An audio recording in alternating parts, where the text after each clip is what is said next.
ibintu twari dukwiye kugira ibanga mu buzima. Ntukavuge imigambi yawe aho uri hose.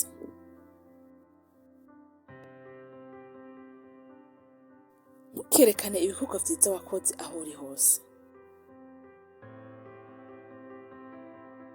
Ntukerekane ibikorwa vy'ubutwari wakoze aho uri hose. Ntukerekane ubuzima bwawe bwite aho bidakenewe. Ntutangaze aho bidakenewe ivyo ukenye. Ntukamamaze ivyo utegereje vyose.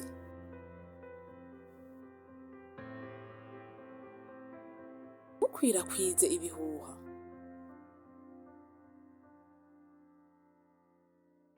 Ntukakwirakwize amajambo mabi, na cane cane ku vyerekeye abandi bantu.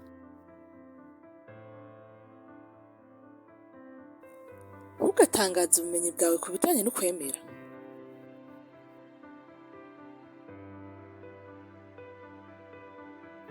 Ntutangaze ubuzima bwite bw'umuryango wawe.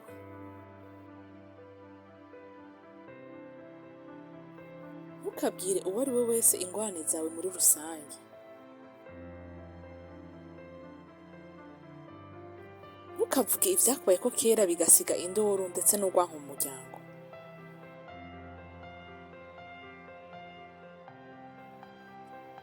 Ntukavuge aho wigeze guhemuka.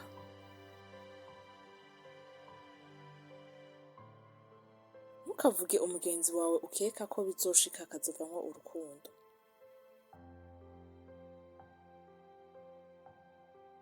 Ntukavuge ivyifuzo ufise vyogirira nabi uyundi muntu.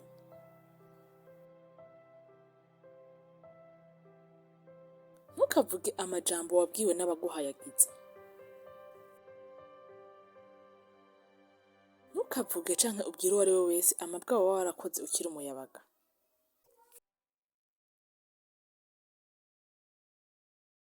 Ntukararaze ahariho hose ivyo abagenzi bawe baba bizera.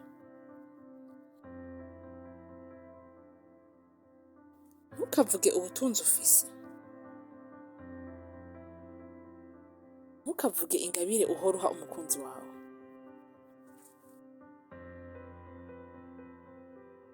Ntukavuge imico ufise ishobora gutera amazinda abandi. Ntukavuge ahantu ugirira intege nke.